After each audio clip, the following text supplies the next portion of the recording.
Syndrome du muscle piriforme. Qu'est-ce que c'est? Comment cela se manifeste-t-il? Comment le traiter? Que faire? Le muscle piriforme.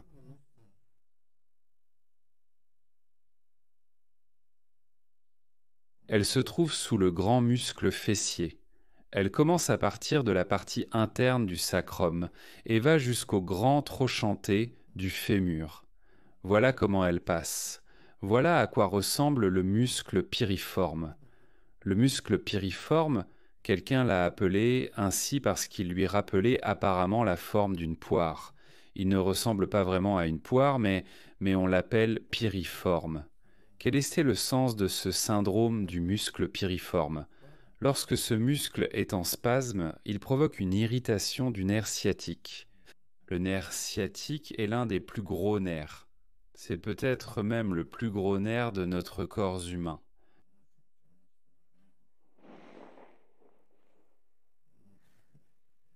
Et le nerf passe justement sous le muscle piriforme lui-même. Le muscle se contracte et le nerf qui passe sous ce muscle commence à être comprimé à cause du spasme musculaire.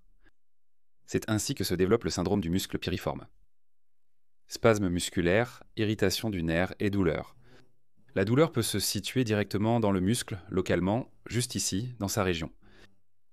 Et en cas de spasme suffisamment fort ou de tension de ce muscle, la douleur descend le long de la face postérieure de la jambe. Elle peut même aller jusqu'au pied. Dans ce cas, la douleur s'intensifie quand la personne lève la jambe vers l'avant, c'est-à-dire lors de tout mouvement qui provoque une tension du nerf sciatique. D'abord, la douleur apparaît quand on lève la jambe, puis même en marchant, et aussi quand la jambe part en arrière, parce qu'au lieu du muscle fessier, c'est le muscle piriforme qui essaie de se contracter. Par quoi tout commence-t-il? Pourquoi? Qu'est-ce qui pousse le muscle piriforme à se contracter? Il y a un muscle? Oui, il fonctionne. Et puis, sans raison apparente, il se contracte. Imaginez par exemple, prenez ce groupe de muscles qui vous permet de plier les doigts, comme ça, les fléchisseurs des doigts. Ici, il y a les fléchisseurs superficiels des doigts, les profonds, mais peu importe, comme si c'était un seul muscle. Le fléchisseur des doigts, vous serrez la main en poing. Et imaginez que quelque chose force ainsi le muscle piriforme à se contracter. Et cette tension persiste chez elle. C'est vraiment difficile de se contracter comme ça. Aucun muscle, de sa propre initiative, de sa propre volonté, ne veut agir ainsi. Qu'est-ce qui pousse ce muscle piriforme à se contracter ainsi? Qu'en pensez-vous? Exactement. C'est la faiblesse du grand fessier. Le grand fessier est situé dans cette zone. Elle commence en partie ici, à partir de cette crête iliaque. Une partie commence ici, et l'autre partie s'attache au sacrum. Et cette articulation, c'est l'articulation sacro-iliaque. Le muscle fessier la stabilise. Cela veut dire qu'il la maintient dans une certaine position, et cette articulation bouge selon un certain angle. Le muscle le fait bouger lui-même. Quand vous faites un pas, vous marchez, vous avancez, vous bougez la jambe. Et à ce moment-là, le muscle fessier bouge aussi, et le bassin lui-même bouge aussi d'avant en arrière. Vous marchez, tout va bien, rien ne vous fait mal. Et puis, tout à coup, le muscle fessier s'est arrêté de fonctionner. Pour quelle raison? Vous êtes marrant de tomber, par exemple. D'un coup, une vertèbre s'est déplacée. Le nerf qui va au muscle fessier est comprimé. Voilà, le muscle fessier ne fonctionne plus.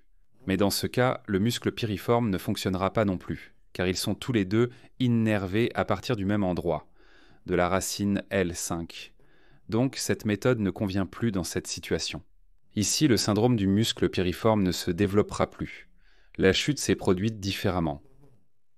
Par exemple, vous êtes tombé directement sur l'articulation. Vous êtes foutant tombé et elle s'est disloquée, et le grand fessier s'est désactivé. C'est alors que le muscle piriforme essaiera de le maintenir. Ou bien disons que vous êtes tombé sur le côté, comme ça, hop, vous êtes tombé sur le côté, et l'articulation s'est coincée ici. La tête de l'articulation de la hanche s'est coincée dans la cavité cotyloïde. Là aussi, le grand fessier va se désactiver. Et à sa place, c'est le muscle piriforme qui va essayer de travailler, essayer de maintenir cette articulation. L'articulation sacro-iliaque. Et lorsque le muscle piriforme se raccourcit, il y a une compression du nerf glutéal, ce qui accentue encore plus la faiblesse du muscle fessier lui-même. Quel traitement nous proposent les thérapeutes, les neurologues ou d'autres spécialistes? Ils disent, puisque le muscle piriforme est raccourci et comprime le nerf sciatique, pourquoi ne pas le détendre, pense-t-il. Allons-y, et c'est ce qu'ils font. Mais s'ils détendent le muscle piriforme, que va-t-il se passer chez nous? Le nerf sciatique, souvent, il va en quelque sorte arrêter d'être comprimé chez nous, n'est-ce pas? Le muscle piriforme ne comprimera plus le nerf, ces douleurs qui descendaient le long de la jambe, la personne ne les ressentira plus. Mais l'instabilité de cette articulation va s'accentuer, parce que le muscle fessier est faible chez nous. Et au final, cette articulation va devenir complètement instable, et la personne qui avait des douleurs à un endroit, comme par exemple le long de la jambe, va en avoir à un autre endroit à cause de l'instabilité de cette articulation. Ce sera l'articulation elle-même qui fera mal. Voilà, ce n'est pas une bonne méthode. Quelle est là la bonne méthode? C'est d'abord d'activer le grand fessier pour qu'il recommence à stabiliser l'articulation et seulement ensuite d'éliminer la rétraction. Du muscle piriforme. Comment faire cela? Pour cela, il faut d'abord déterminer pourquoi le muscle fessier s'est affaibli. Qu'est-ce qui lui est arrivé? Cela peut être soit une lésion du muscle fessier à ses points d'attache. Pour cela, il y a des points gâchettes là-bas. Il faut les éliminer. Ou bien, cela peut être un problème de l'articulation de la hanche. Augmenter la distance entre les surfaces articulaires. Et dans certains cas, il faudra peut-être même stabiliser cette articulation avec une ceinture ou une bande spéciale et ensuite entraîner le muscle fessier. Mais dans tous les cas, lorsque le muscle fessier d'une personne ne fonctionne pas, il cesse de l'utiliser. S'il y a une faiblesse d'un muscle, et si cela dure assez longtemps, une mauvaise habitude motrice se forme chez la personne. Il commence à faire un pas sans utiliser ce muscle-là. C'est la même chose que pour la périarthrose scapulo-humérale. Chez la personne, le muscle deltoïde s'éteint et il commence à lever le bras, non pas grâce au muscle deltoïde, mais tout de suite c'est le trapèze supérieur qui s'active.